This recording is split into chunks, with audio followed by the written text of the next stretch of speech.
telling me my responsibilities, and I'm like, oh my God, where can I find some professionals to teach about mental health, about prevention, and all that good stuff?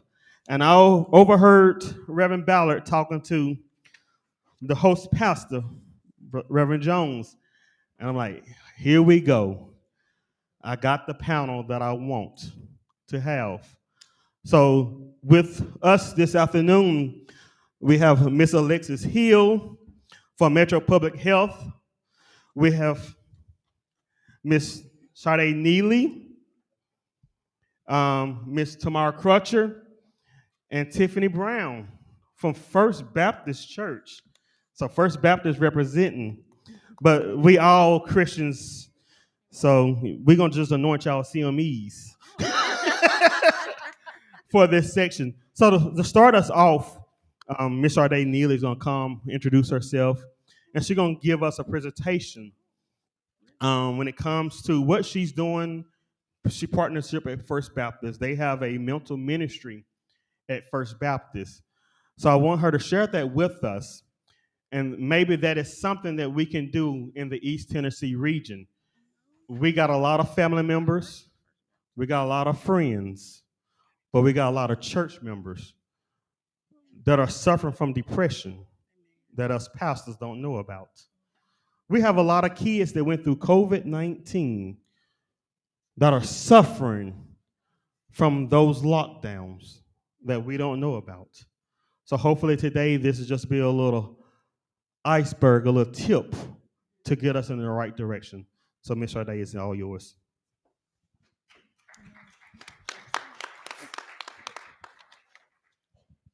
Good evening. So when I teach, I like to start off real smooth. So I need everybody to take your phone out. Got your phone? Can you hold it up for me? Unlock it. Turn your camera on. Take a selfie of yourself right now in this moment. A selfie. Your smile, your beautifulness, your boldness, your blackness.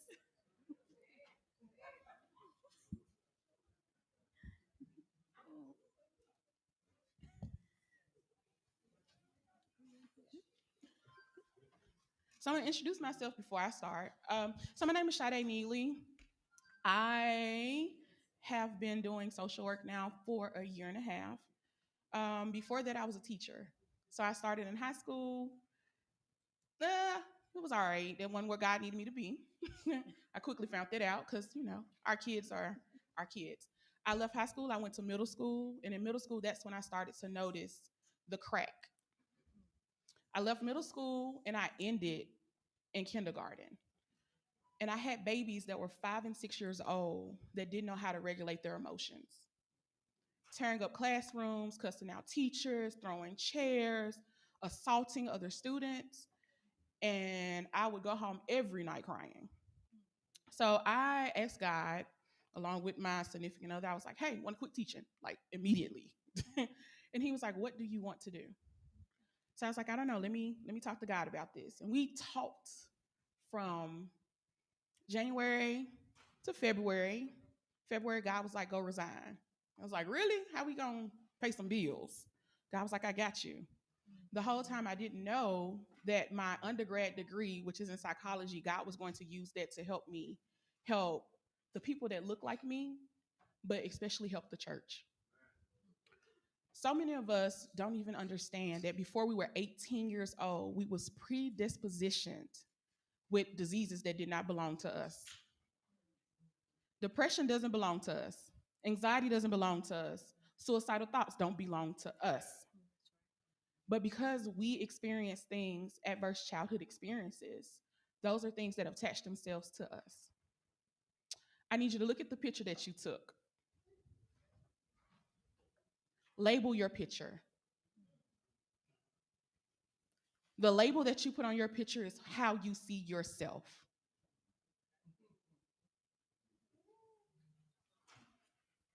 I think the ushers passed out this form. And it says adverse childhood experiences. So as I'm teaching, I would love for you guys to answer the questions and we'll talk about it. Just to start it off, my ACEs score is the highest you can get, a 10, which means that I'm supposed to have depression, anxiety. I'm supposed to be in an institution.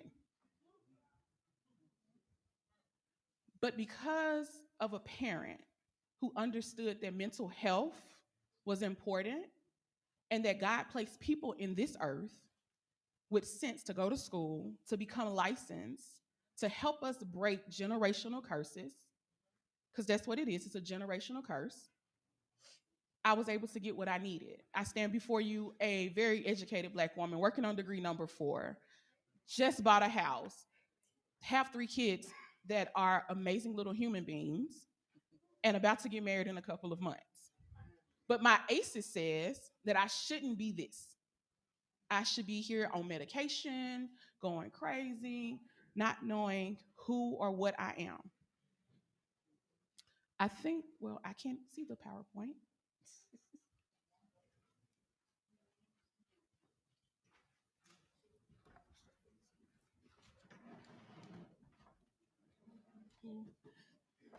So this thing a little rocky. So I'm saying the sacrifice for real, but I don't want the stage to cut. Please,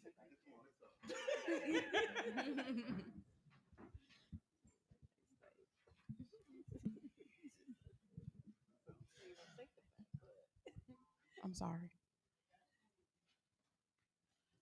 So ACEs, it stands for adverse childhood experiences. We have to, as a church, go from surviving to thriving. We are surviving. Um, what that means is that we're just going through the motions. There are people, especially in church, every Sunday you get up and you give an amazing word and you leave and you feel like you are right.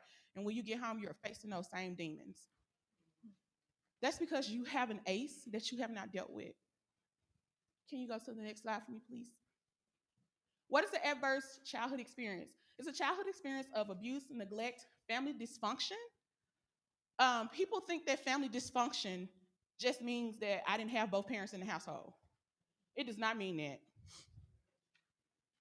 It means I had a cousin who was touching me, nobody wanted to talk about. I had an uncle who was beating my mama. We don't want to talk about that. We don't want to address that my daddy was cheating and I knew about it. My mama was taking medication. We don't want to talk about that. But we have to, as a church, start talking about those things so that we can stop bleeding on people.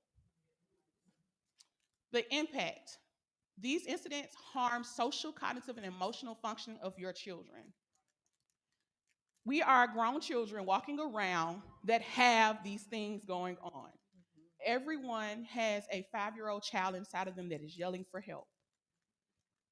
But we don't know how to deal with it in the church because we are confined to the box that God will take care of it. God placed, look at these beautiful Black women up here. Ain't they beautiful, y'all? But God gave these ladies the willpower and the skill and the go to go to school to help break these traumas. Drastically upset the safety, nurturing environment children need to thrive. That means you suffered from moving from house to house, couch to couch, didn't have enough food in your house. You had to worry about where your clothes was coming from. That was a trauma. Can you please go to the next slide for me?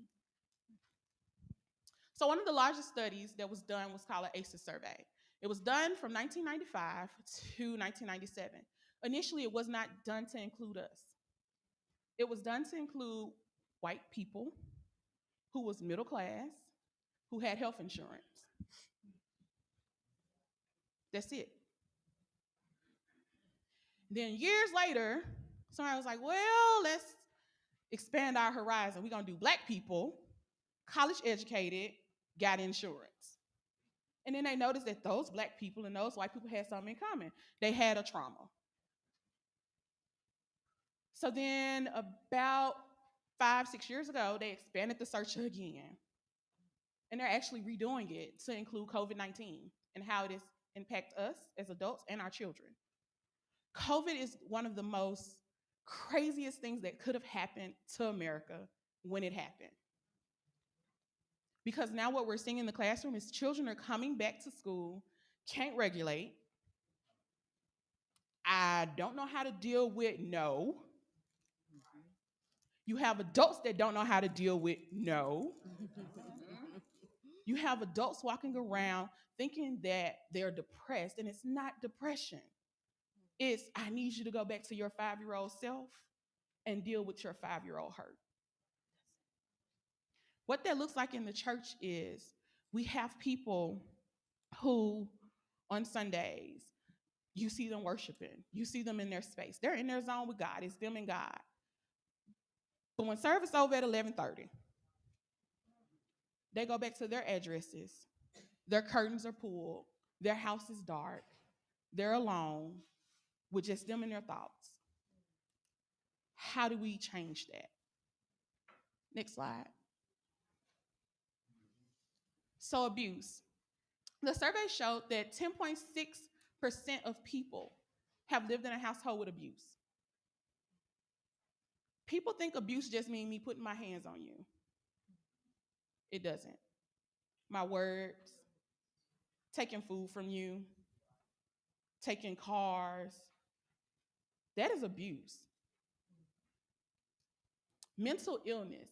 How many of us have a cousin from back in the day that we heard, oh, they just a little off? We got an uncle, somebody say, oh, he just retarded. It's mental health. Because the Black community is the stigma of us getting help is so heavy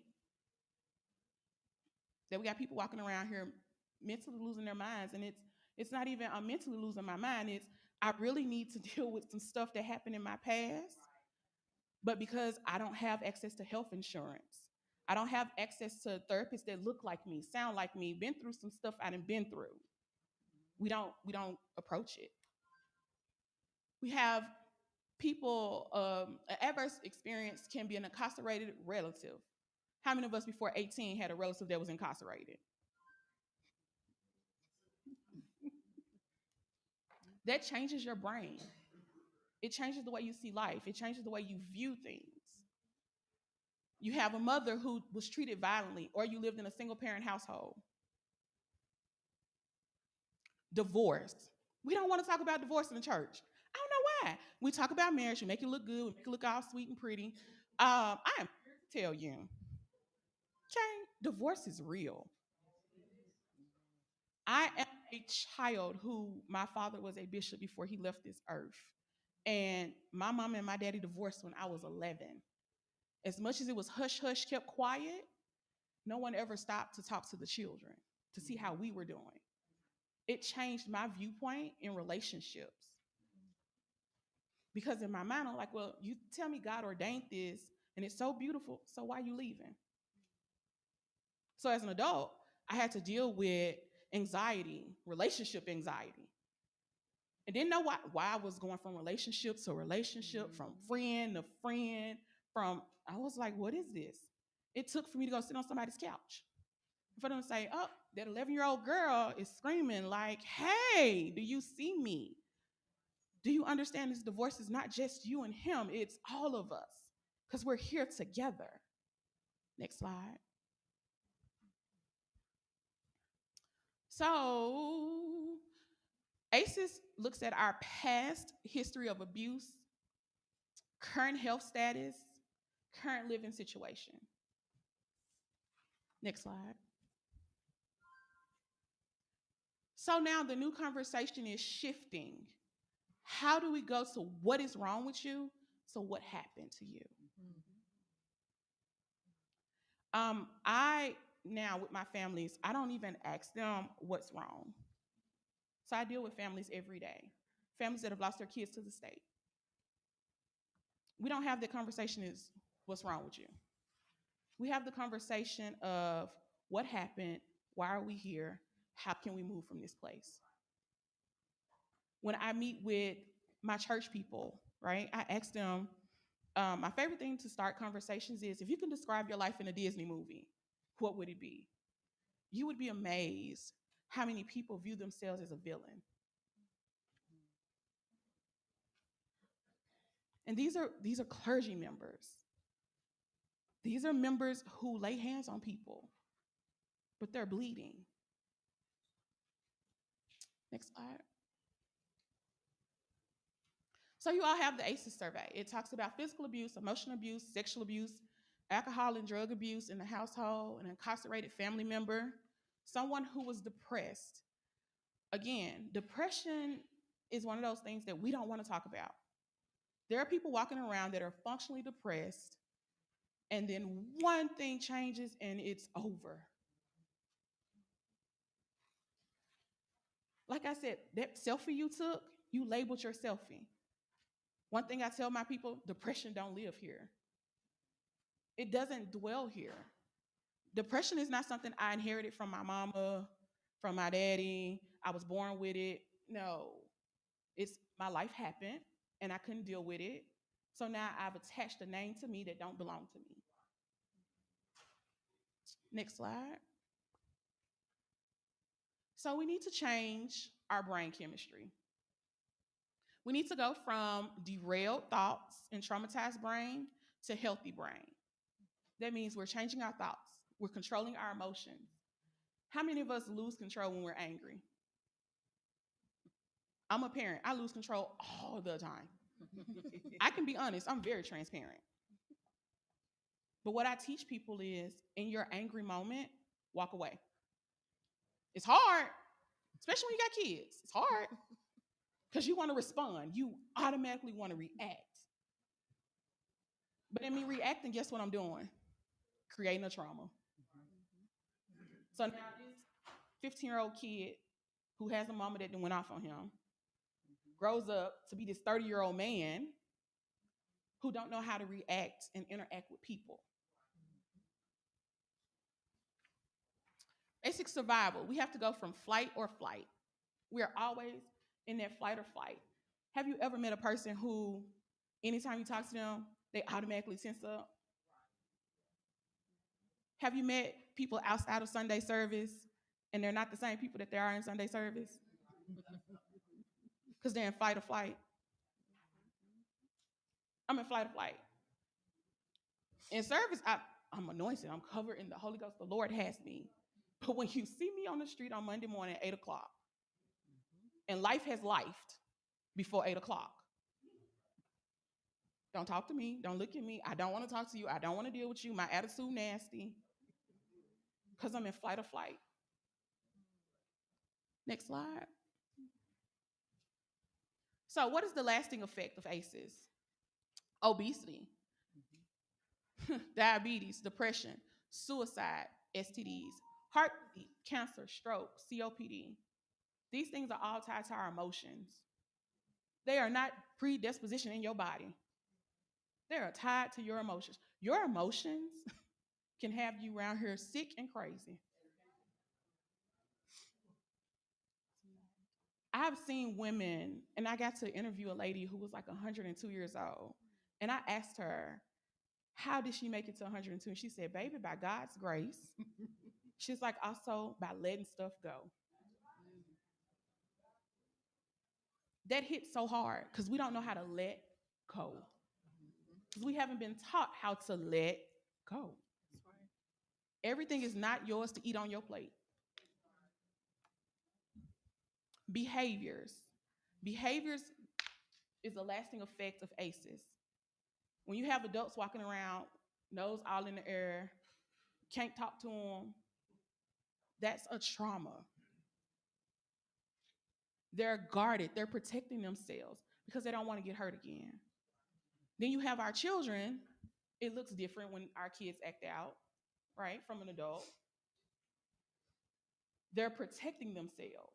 If I act out, I get this attention. If I get this attention, you're giving me something I'm not getting at home.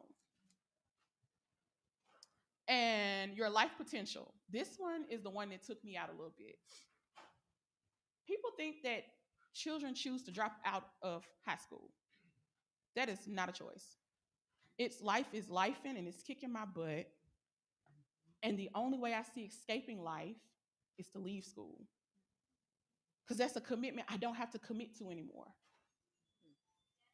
I run away from home because my home life is crazy. And if I leave home, I don't have to commit to that. If I go to drugs and alcohol, it gives me relief from these things. I don't have to commit to that. When you see an adult who has several jobs, they job hop. I know one person, a professional job hopper. 40 years old and had 13 jobs. They have not dealt with trauma. Next slide. So in 2016, the state of Tennessee did this wonderful, let me call and talk to people on the phone.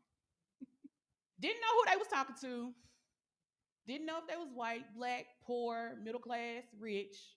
They just called and was like, hey, can I ask you some questions? So 39% of these people said they had no trauma. That's a lie if I've never heard a lie. 22% of these people say, oh yeah, I had one thing in my life that was traumatic. Really? One? Okay. 12.2 people said, I've had 2 traumatic events in my life. 9.3 people said, I've had 3. 17.5% of people in Tennessee in 2016 said they've had 4 or more traumatic events in their life. Numbers are very skewed because we don't know these people's backgrounds. We don't know where they came from or nothing. Next slide. So 61% of Tennessee in 2016 had a trauma. What was the state of Tennessee doing about it? Absolutely nothing.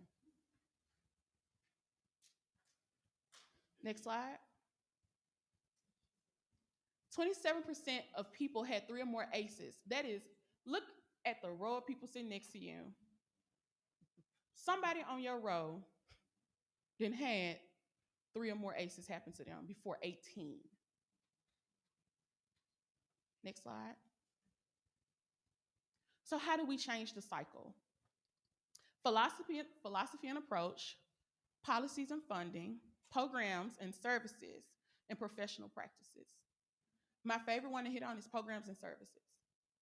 We as a community, as a faith-based community, have to change the way we see mental health. We got to just say, God got it, and actually go seek the resources. Be the beacon in the community. Have those community resources where we can send our people to go get help with people that look like them. Next slide. So, a multitude of problems, significant public health burden, and potential contributions to solutions. We have to be the solution in the community. We can't leave it up to other people to make sure the church is healed. We have to start healing the church ourselves. Next slide. And that's it.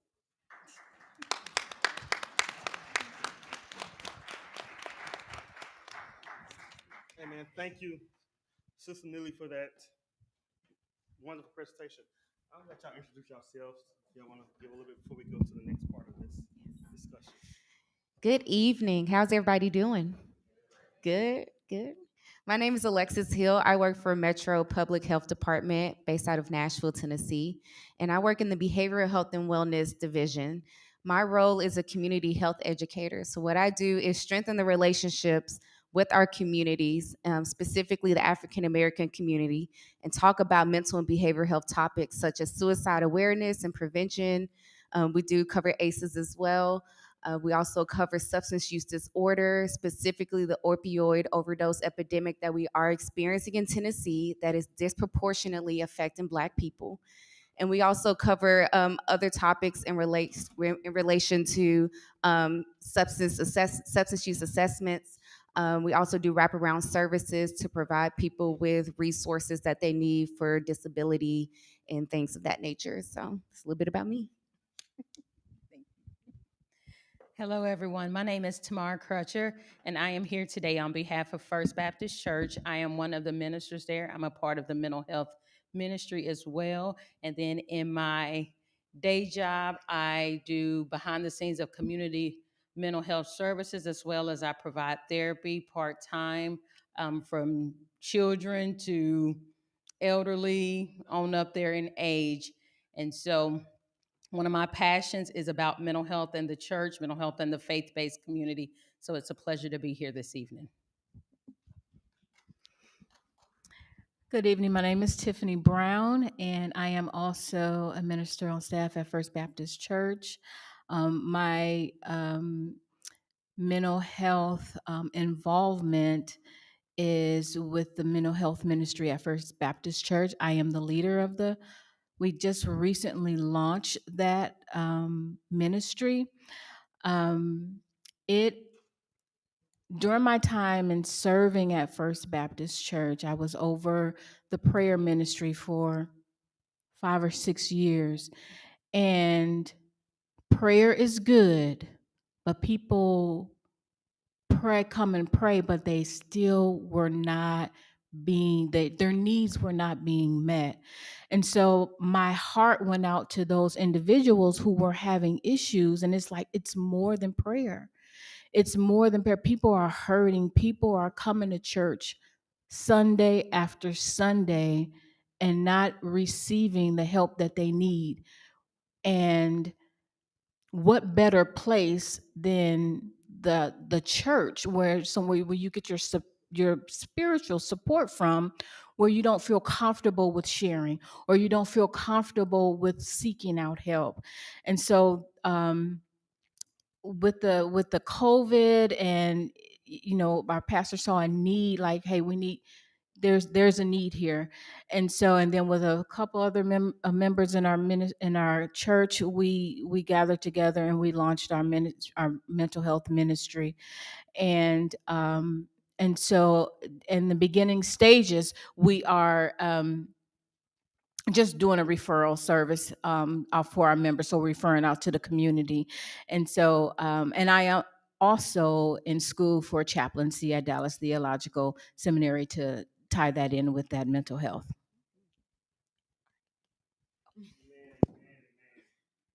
First question I'm going to ask. I'm going to ask Miss Alexis this question since she's behavioral health.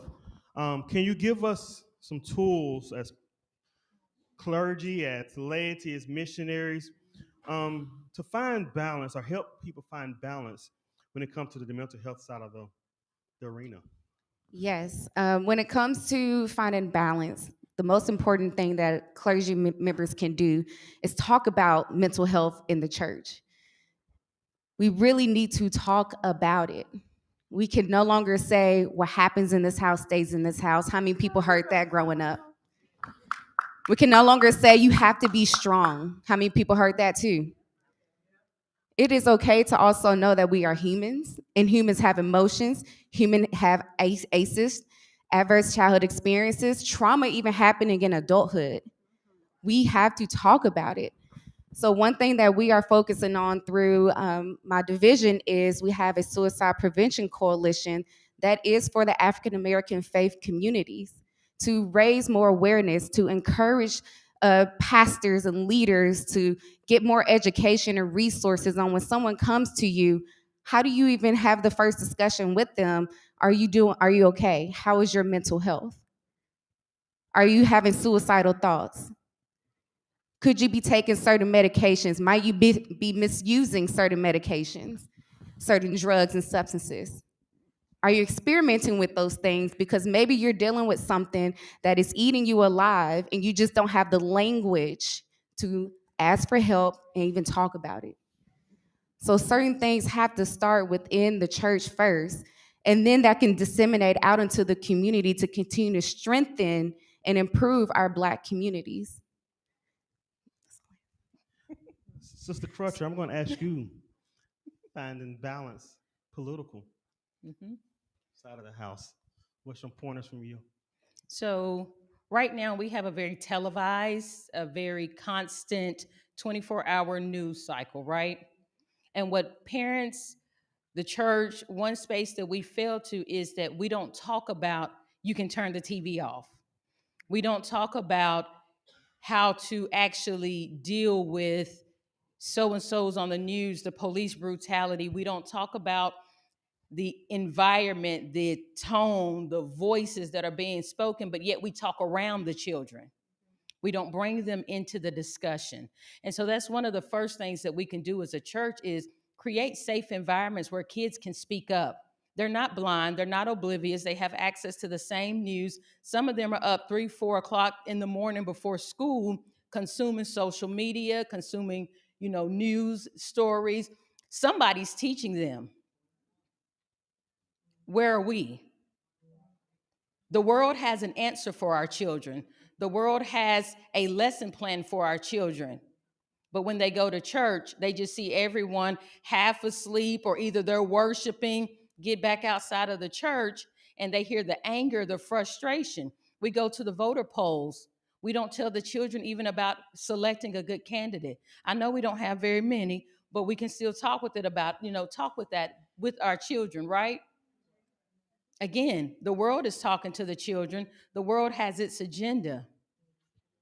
And so, as the church, if we can actually sit down with our children and have conversations, tough conversations, we can actually prepare them for the political conversation, not just about the president, but there's a lot of decisions that are being made that are direct attacks on the same faith that we are teaching them on Sunday mornings.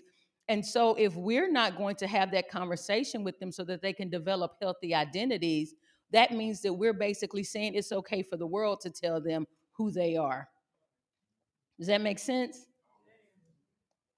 So that would start there. The church needs to have an answer for the children, even if it's, I don't know, baby, I'm having the same struggle. That's an okay conversation to have with the child. These children are not the same childhood that even I had years ago. I was like, we know technology, we know social media. These are a different group of kids. They're born and raised with a phone in their face. So we need to be able to get on their level and have these real conversations with them. Thank you. Sister Brown, you talked about prayer ministry. Can you lead us in how First Baptist is handling finding balance with the spiritual parts of reality today? In the context of mental health?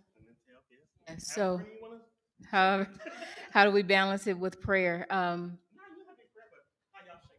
How we shaped it? Well, when we started our prayer ministry, we had to first establish a culture of prayer within our church, and then we had to get people used to the idea of prayer, because when you say prayer, come to a prayer meeting, a lot of people stray away from it. I don't pray like deacon so and so, or I don't pray like mother, and at the root of it, prayer is a conversation with God, right? And so just removing the stigma that it's not a show of prayer. You see a lot of people, we learn prayer by watching other people, right? So when we see people pray, we think that's the way to pray, and that may not necessarily be that way to pray. And so if you bring it all in with the context of balancing it all, a lot of times, in the context of, I'm having an issue. I remember I was speaking with someone and I said, well, maybe you should consider speaking to a counselor about it. She was like, oh no. She was like, I'm good. The Lord will handle it. I'm just going to pray about it. I'll pray about it and I'll be, it goes beyond prayer. Every Sunday, most Sundays, every Sunday you come to the altar, you pray. So what happens after the altar? Like, what's that care after the altar?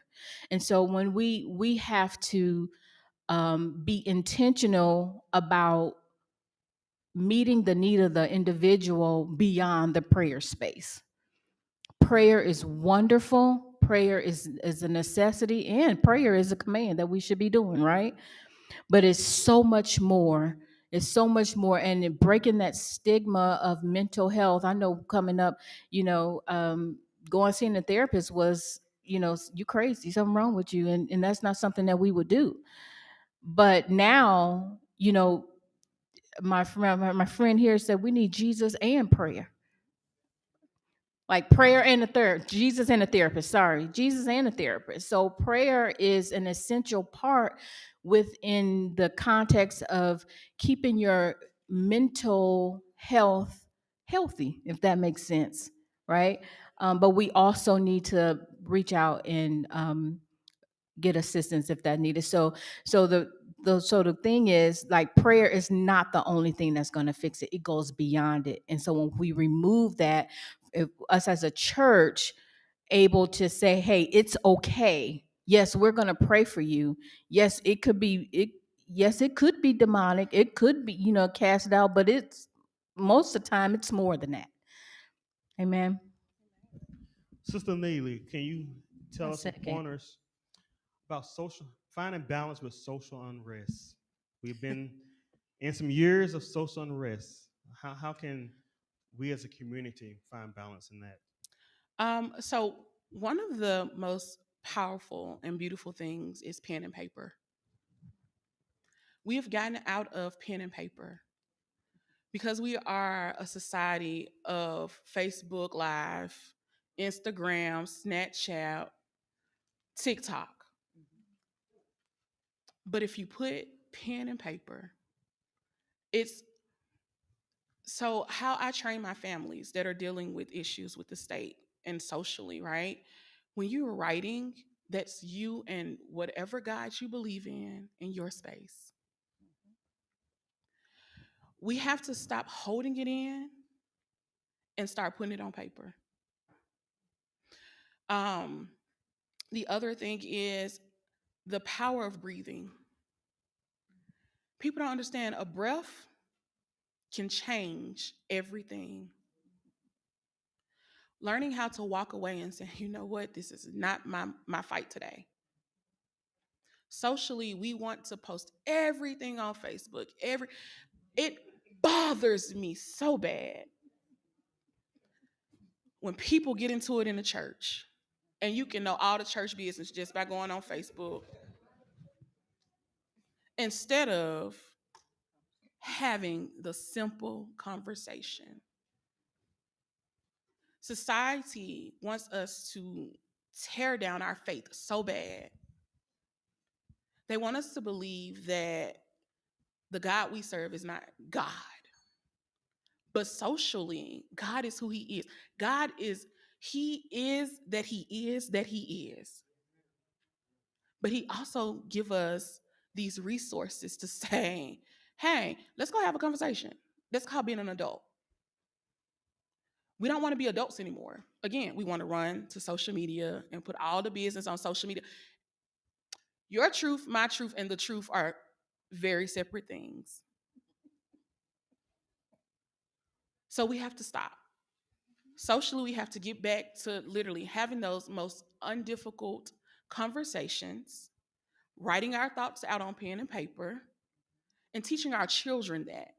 Our kids are a copy and paste of who we are. So when we trying to figure out why our kids out here with attitude and got a whole lot of sass, friend, look at that selfie you took. You literally made a copy and paste of yourself. We trying to figure out why our kids are out here having identity crisis.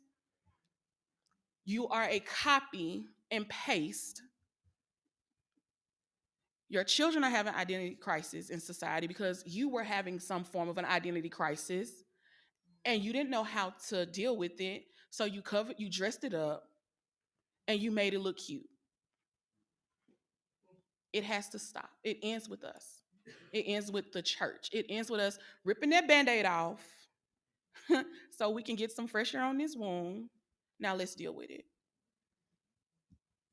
Anybody got a question? I'm open up to the audience. Anybody got a question I'd like to ask? Nita had said something about the children when they decide they don't want to go to school anymore. I have a 14-year-old niece, And we've talked and talked and tried to get her to, but we can't get her to open up and tell us what's going on with her, why she don't want to go to school, or why she don't feel like she needs education. So I'm gonna address that personally and professionally. So I have an 18-year-old who just graduated high school. Um, about seventh, eighth grade, it was a drastic change. We didn't know what happened, why it happened, when it happened. We just started noticing around seventh, eighth grade. It was every morning I got up, I wasn't feeling good. My head hurt today. My stomach hurt today. Um, the teacher don't like me. And as parents, let me put a pin in this where I can say what I can say at this point. It ain't always the teacher, friend. I started in high school with kids who would tell you in a heartbeat, my mama ain't gonna do nothing. That's the mentality your children bring to school. But they get that mentality because of you. If the teacher say something to you that's crazy, call me. Instead of saying, this is the adult that's in charge. Education is the one thing people can't take from you. Take your butt to school and get this education because it's not free. There are people, grandmothers and great grandmothers, who fought for you to get this education. So go get it because it's free. Um, it could be several things. It could be a bully I'm dealing with. It could be I'm looking at multiple cycles of people in my family that they started but never finished. I'm not motivated to go because I don't see the end goal. I had to show my daughter that there are women out here in this world that are black and brown that are making waves. Um, we had to do so eighth grade, she did this work study program over the summer. Well, I created a work study program for her because there was not one for my black and brown child. So I reached out to people, to entrepreneurs, to women who were in powerful positions in companies and was like, hey, do you mind my child coming to hang out with you for a couple of hours? And that has motivated her. She, like I said, went from not wanting to go to graduating number 12 in her class. And now she's going to Europe for a year. But it was about me, the parent, the woman who looks like her, helping her to see that there is something to value. Education is a value. We don't value education anymore as a black community. So our kids are like, why go? It's just like you can't say, I'm going to church, and your kids at home watching the. I see it more and more and more. I have clients who come and say, yeah, I go to church, I praise God. Friend, but everything in your house is at home while you at church worshiping. We're in this thing together. So we have to change that. So it has to be a change within her support system to make her want to go. Give her a reason to go. Yes, ma'am. Anybody else?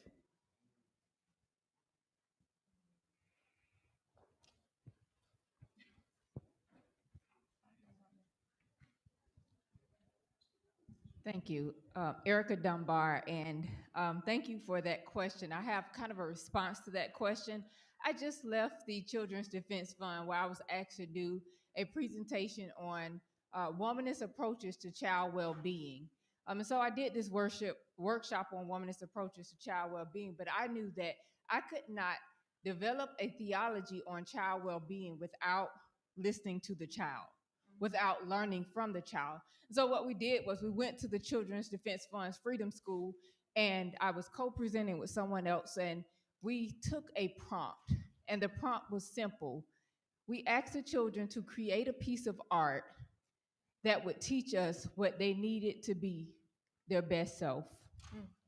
It was transformative, the art that we received from those kids. But I said all that to say that we need to create the space to listen to children and to allow them to tell us what they need to be well and to be healthy and to be whole. we have to stop glossing over children and marginalizing children, and we have to allow them to open up in creative ways. It would have been a different conversation had we gone in there and made them speak to us, but we have to get outside of the box and think creatively to of ways of how to engage children around issues. I'll just say one other thing. One little girl drew a picture of a school, and she put, let's just say, the state New Jersey school. And so my partner asked her, do you need to go to school to be well, to be your best self? And she said, well, I go to school in New York, but this school is in New Jersey where my dad lives, and I need to be my best self in New Jersey at that school with my dad, right? And so obviously there was a absence of her dad in her life, which impacted her ability to do well and thrive in school. So I'm saying we need to open ourselves up to listen to and engage children if we are to address the issues that they're living through, and the traumas that they're living through, because they are living through deep, deep, deep, deep traumas. So just to piggyback off of you, the thing is, right, with our children, a lot of we as adults make decisions that we feel are best for our children and not taking into account that it's the decision that's best for us. Um, what we do at the family center is when we have kids that are removed from their homes after the state has taken them, um, we get to sit down and have those conversations that are not really conversations. The most powerful thing is the unspoken word. If you ask a child to draw for you, pay attention to the drawing. The drawing speaks more to their mental than it does anything else that's going on in their life. We don't foster the environment for our children's mental health because we as adults are dealing with our own mental health issues and don't want to address them. So it's going to continue to be a cycle until you learn how to deal with your own trauma and your own mental health. Your kids will keep repeating the cycle. Miss Hill, is there anything you would like to say? Well, oh, go ahead, Reverend Love. Yes, Dr. Love, I have a question for clerical mental health. How do we go? What's the best method to go about that? I'm the chaplain of the Southwest District Ministerial Alliance, and we, as ministers, I don't know if it's we don't feel safe or comfortable, if it's a trust thing with one another, but I know it's so much bottled up. One, because I have a lot bottled up. Two, because me being the chaplain, nobody has expressed, I need a prayer partner. And it's not to point a finger, it's just to be real. We don't have a method or a format to talk about clerical or ministerial mental health.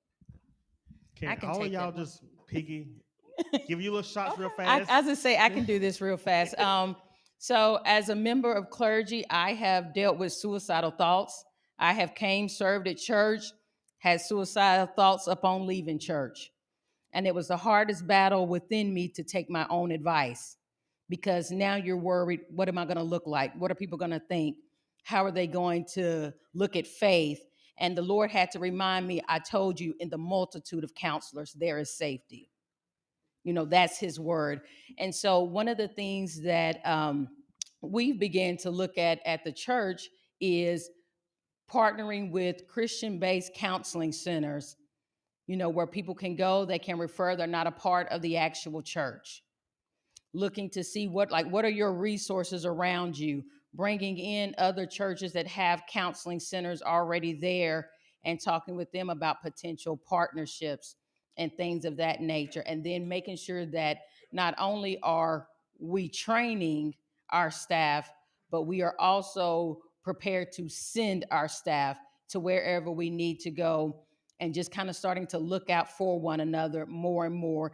And back when we were meeting, pre-COVID, we started just having a space just where we could just come and hang out and not be on, for lack of a better terms, but we could actually just be there, be present, pray for each other, laugh with each other, joke with each other. And that helped to embrace community within us so that we're not, so worried about everyone else but us. So it starts with us looking at the resources around, getting a list of them so that people are aware of what they can go to. And these are legit places that you can refer individuals to that know how to deal with professionals. There's a lot of counseling centers around that are trained even in Christian counseling. And then they're also trained in psychology. So you don't have to worry about, oh, how far is it going to go? Is it just going to say, keep the faith? No, they actually know how to deal and how to refer up and refer out as well. Ms. Hill, you got any important wisdom for us, Ms. Hill? Sister Hill? To that, I would say that first off, whatever happened, whatever is said in the church amongst the clergy, that should be private information. Unless someone is concerned for someone else's safety in life, that should not be anybody else's business. Because as as Ms. Neely said, you can go on Facebook, you can see people's information. This is what happened, that is what happened. Know that whatever is shared within the church should be sacred. And also encourage other people to seek outside of the church as well. If you do not feel safe and comfortable with sharing with the person that is sitting in the pew next to you, and that is fine. But know that there are resources outside of the church too that will create a safe space for you to be open, be vulnerable, be who you are. Also, becoming equipped with the resources, as she said, is so, so important. There are tons of trainings out there that would teach clergy what to do in certain situations and how to respond. There's one called Question, Persuade, Refer. That's short. It stands for QPR. QPR, and there's also ASSIST. That's also a suicide intervention type of training. But QPR is an amazing training that is nationwide, and it is backed by science and research on how to question someone who might be suicidal, persuade them that their life does matter, reduce the stigma associated with suicide, and then how to refer them to help. There is something else called Certified Recovery Congregation. That is a statewide initiative to assist churches in becoming a recovery center for their members. There are tons of mental health first aid trainings that they offer, tons of trainings for substance use disorder. They have Narcan or naloxone training for if someone does experience an opioid overdose. There is so much information that is tailored to the church. So becoming more aware, equipping yourself with the knowledge and tools to be able to assist not just your members, but also yourself. Ms. Brown, last minute parting words, wisdom. I would just like to say, kind of piggyback off of what she said about creating the environment within a church where your members are comfortable with coming and knowing that they can come to you with an issue and know that they won't get judged and they won't hear their business out in the street. Because the biggest thing, even with the prayer ministry, the issue is confidentiality. And then it's we required our members to sign a confidentiality agreement to be on the ministry. But so my encouragement is to provide or create that safe space for your members where they can come and know that they'll be heard, unjudgmental. It's a safe place, and they know that they'll get a sympathetic, empathetic ear and won't be judged, right? And then you can offer them ways for as far as clergy is concerned. You can offer them ways, like she said, refer up and refer out. And just it's just about the environment of creating that space where they feel comfortable with coming, because of the stigma has been so long on the Black community, in the Black church. It's not talked in the Black church. To remove that stigma and start talking about it, start having the conversation, start having the training, start bringing people in to your church to talk about these different things, to make awareness and to educate. Thank you. East Tennessee Region, help me thank these Black princesses for coming and enriching us this afternoon.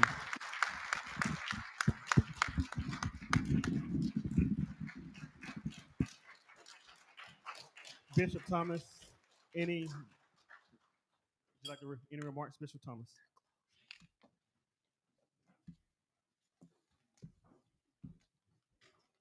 Let's give Reverend David Young a hand for his leadership.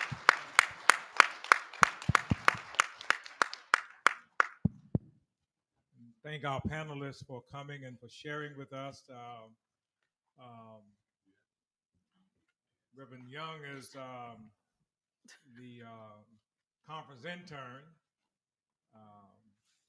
for this week, and he was given the assignment to take this moment and birth it into something.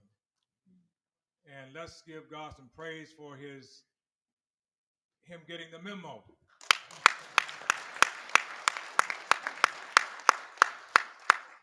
The kind of conversation that we must have, not just today, but in our local churches and in our families. And so we thank you for being with us and for sharing with us. And thank you for taking it and giving life to our theme. And also we had shared Dr. Reverend Claire Clapter did a wonderful presentation on the book Holy Friendship. Because one of the things you'll realize is that in an unbalanced world, you won't find balance trying to travel alone. Amen.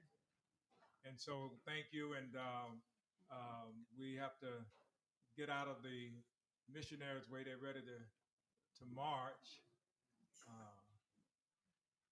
So thank you, and let us prepare now for the Lena Jones Rice. Bishop, Sister Neely got something for you, so I'm going to give this to you.